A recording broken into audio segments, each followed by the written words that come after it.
अस्सलाम वालेकुम। उसके लिए देखो इस तरह से ये हमने 2 पीस लिए हैं। इसकी चौड़ाई हमने लिए हैं 6 इंच और इसकी लंबाई हमने लिए हैं 10.5 इंच। ये देखो इस तरह से ये मैंने लेगिस में से दोनों कटिंग की। ये देखो ये स्ट्रेचेबल है जो हमने लिए हैं। और ये पीस देखो मैंने इस तरह से ये टी शर्ट में से कट की हूँ। आप चाहे तो इसमें टॉवेल का भी इस्तेमाल कर सकते हैं। सॉफ्ट अगर पुराना स्वेटर वगैरह है तो आप उसका भी इस्तेमाल कर सकते हो। सबसे पहले हम इस तरह से इसे क्रॉस में स्टिचिंग कर लेंगे। ये देखो इस तरह से ये हमने स्टिच कर लिए हैं। अब हम अपना पाँव इस तरह से रखेंगे और इस तरह से बराबर बीच में रखेंगे और ये जो हमारा निशान है उससे इस तरह से ये पूरा निशान लगा देंगे। इस तरह से पूरा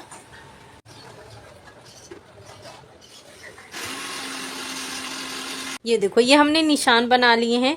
अब ये जो हमारा निशान है इसके बराबर इस तरह से हम पूरी गोलाई में इसकी कटिंग कर देंगे। ये मैंने 1/2 इंच एक्स्ट्रा ली हूँ ताकि जो हम सिलाई करेंगे तो ये परफेक्ट आ जाएगा। तो ये हम इसके अकॉर्डिंग इसकी पूरा इस तरह से कट कर लेंगे।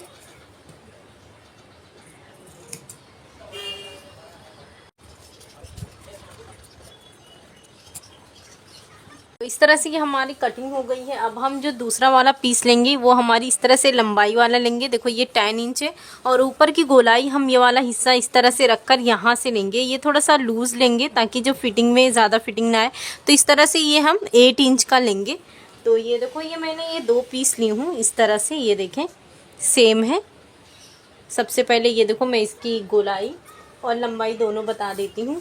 ये देखो इस तरह से ये मैंने ली हूँ 8 इंच और ये है 10 इंच। इस तरह से सबसे पहले हम इसे इस तरह से फोल्ड करेंगे।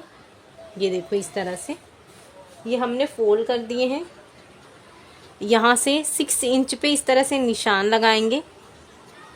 ये देखो और यहाँ से 1.5 इंच पे इस तरह से निशान लगाएंगे और यहाँ पर भी 1.5 इंच पे इस तरह से निशान लगाएंगे 1.5 इंच पे।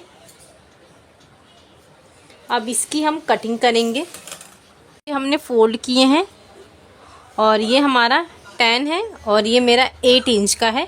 यहाँ से हमने 6 इंच पे इस तरह से निशान लगा दिए हैं और यहाँ से हमने लिए हैं 1.5 इंच पे और ये इस तरह से हमने लाइन बना दिए हैं और यहाँ से 1 इंच पे इस तरह से निशान लगाएंगे और यहाँ से इस तरह से शेप दे देंगे।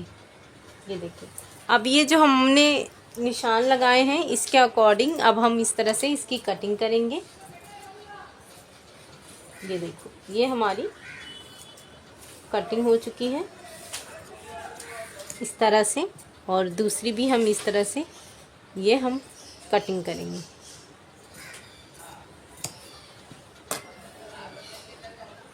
ये देखो इस तरह से ही हमारी कटिंग हो गई है। सबसे पहले हम यहाँ से लेकर यहाँ तक स्टिच करेंगे। ये देखो इस तरह से ये हमने स्टिचिंग कर लिए हैं। अब इसे इस तरह से अंदर की तरफ एक करेंगे और इस तरह से ये देखो इस तरह से करने के बाद हम यहाँ से स्टिचिंग करेंगे ताकि हम अंदर इलास्टिक इंसर्ट कर चुके। तो जितनी चौड़ी आप इलास्टिक इस्तेमाल करना चाहते हैं उतने से स्टिचिंग करें। ये देखो ये मैं इतना बारीक वाला यूज़ कर रही हूँ तो इसे जाने तक यहाँ से लेकर स्टिचिंग करूँगी। ये इस तरह से ये हमने स्टिचिंग किए हैं।